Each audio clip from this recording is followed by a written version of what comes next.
Hi, it's Ryan from Knights Around a Table. Roll for the Galaxy is an engine-building, deck-building game with dice for 2 to 5 players. Let's find the fun. Fun! Adding players to this game doesn't actually add a whole lot of playtime. It's a little bit like Seven Wonders in that regard.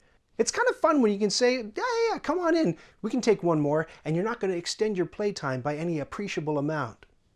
Not fun, randomness. But if you know me, you know I don't mind randomness myself. I'm only pointing it out because there seem to be so many gamers out there who hate it. They hate when cards are dealt to the table. They hate when dice are rolled. I don't mind cards, I don't mind dice. My take is that life is random and you sort of, I like a game where you can get dealt a random set of circumstances and just sort of roll with the punches and see what you can do with literally the hand that you're dealt. I dig it. You might not, or maybe you're like me. And if you're like me, I'm sorry.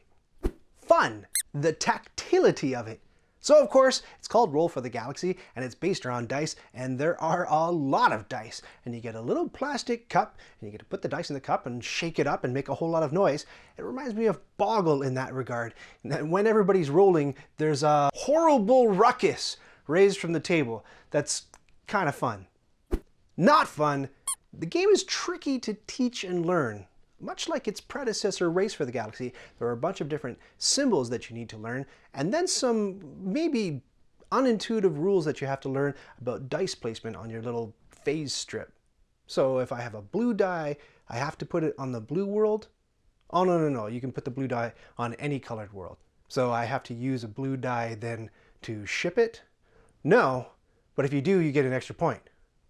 Well, how many points do I earn to begin with? Well, you get 1 base point, and then if the color matches the world, you get another point, and then if the shipping die matches the color of the world, you get a maximum of 3 points. So I can juice a blue die for money. No, color doesn't matter when you're shipping for money. Yeah, and so on. Fun! Games are fast. Now, I don't mind sitting down at the table and playing a game that takes 3 or 4 hours, but my family and my friends maybe are not so into that. So it's really nice to have a game in my collection that we know we can bust out, set up, play, and tear down between half an hour to an hour. And I log all my plays so I know that that number is actual as opposed to whatever lies the side of the box wants to tell you. Not fun, the artwork. But I'm a bit of an artwork snob. This art would be pretty well at home in a 1960s serialized sci-fi pulp magazine, which maybe is the idea, but it's not the most mind-blowing sci-fi artwork you're gonna see. And some of the aliens and the humanoids are just kind of like not that well illustrated. I don't know, maybe that adds to the game. Fun! There are multiple paths to victory. So this isn't a game where you can be a one-trick pony, play the same way every single time, especially since your home tiles are randomly dealt, and so that kind of gives you an inkling of maybe the strategy you want to pursue for that particular game. So you can have a military strategy where you're trying to cram a bunch of red dice into your cup, which help you conquer worlds and build developments. Or you can build a little engine where you're constantly just putting the same couple of dice on colored planets and then shipping those dice off for points.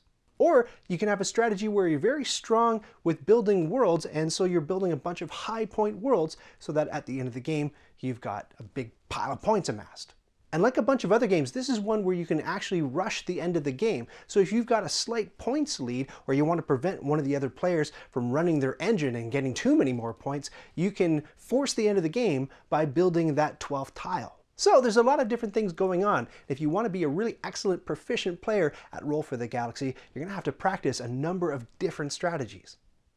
Not fun, the insert, or lack thereof. So we got a bunch of plastic cups and a whole pile of dice and tiles and a bag and screens, and whoever designed the insert, or neglected to, thought, we'll just have a channel so you can put the cups here, like everything else on the other side.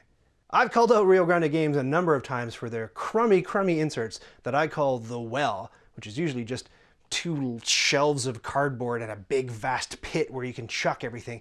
I think really it's time for somebody at Rio Grande Games to go to jail for the neglect of their inserts. That's right, prison. I said it, and I'll say it again. Fun?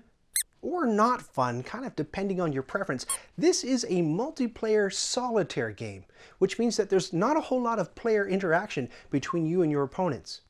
Really, there's only one touch point of where you're interacting, and it's not even interacting. You're just trying to guess what your opponents are going to do. You're trying to guess which phases they're going to pick, because if you can bank on them choosing a phase that you want to be called, you can spend your resources on another phase that you want to have happen.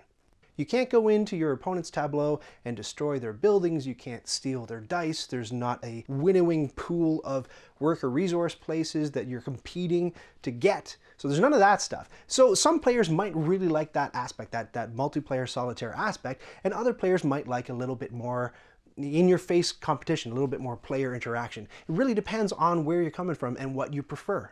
I will say that the first expansion, Roll for the Galaxy Ambition, adds some goal cards, and so that adds one more sort of touch point of player interaction. You have these goals that you're racing to collect, and if you're the first person to meet the prerequisite on the goal card, you get to take it and earn some extra points. So if you really want to add that kind of thing to your game, you can consider picking up Ambition. Not fun, that weird little piece that represents your currency. It looks like a little space person with a helmet, and I don't know why they chose it, because it would be different if that symbol represented money, like it was that symbol and an 8 for 8, space buckzoids or whatever. But no, the game uses like a dollar sign for money, so why are we using this weird little spaceman to track our currency? The only thing I can think of is that Rio Grande Games, this is a cost-saving measure, and they had that piece designed or kicking around, and they thought, oh, we'll use it for this, because I've seen it show up in other space-themed Rio Grande games. So yeah, it comes off a little bit stingy to me. I really think that if money is represented by a dollar symbol in the game, it would be nice to have little dollar symbol wooden pieces instead to tie it in a little bit better. So let's find the fun in Roll for the Galaxy, where fun is represented by Space Bag, and not fun is represented by Colostomy Bag. Oh, it's like wet. Roll for the Galaxy is fun. So yeah, I'd call Roll for the Galaxy fun, but as in other videos, I'm gonna make it qualified fun. So riding on a roller coaster, that's fun. And going to the library is also fun. Not everybody likes roller coasters, not everybody likes the library, right? It's different types of fun for different types of people. And I think the biggest differentiating factor in this game that's going to help you decide whether it's going to be fun for you or not is that multiplayer solitaire aspect. If you don't like anybody coming over and kicking over your sandcastle, then this is a game that you could consider trying out. If you like getting your sandcastle kicked over and then retaliating by kicking over multiple other people's sandcastles, then this isn't the game for you. There is no sandcastle kicking whatsoever. If you don't like random elements, then obviously the roll in the title is going to put you right off. This isn't a game where there's a whole lot of ability to mitigate your dice rolls, where you have a bum roll and you can say, oh, well, I can spend these points that I've collected earlier to change the dice faces. There's a tiny bit of that in what the game calls Reassigned Powers, but it all depends on what you build. That can be kind of limiting, and you can't always count on it. So if you are comfortable with fomenting a strategy based on a randomly dealt set of circumstances, then you're going to have a good time. And if that kind of gets your back up and makes your skin crawl, it's not the game for you. Here's a point that my wife Cheryl offered. We've been playing this game together for a few weeks now. We really enjoy it, and we like how quickly it plays.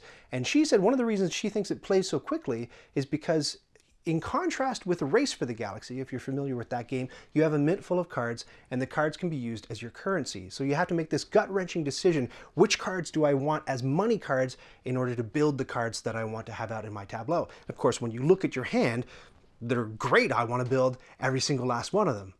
In Roll for the Galaxy, you really only have two choices that are staring you in the face. You have a development stack and you have a settlement stack. And you're going to build one thing or the other thing. You've got other tiles potentially underneath those tiles, but they're kind of out of sight, out of mind. And so she feels that that really reduces the amount of analysis paralysis that you're prone to while playing the game, and it makes the thing go a whole lot quicker. And I tend to agree, because Cheryl is my wife.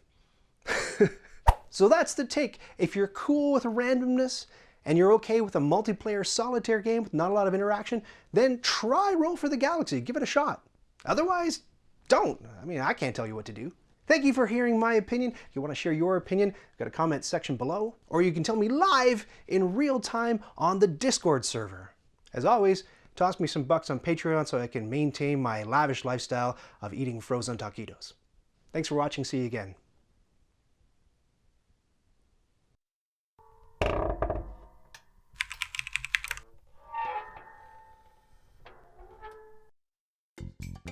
Did you just watch that whole thing? Oh, hey, to 100% this video, click the badge to subscribe and then click the bell to get notifications when I've got new stuff.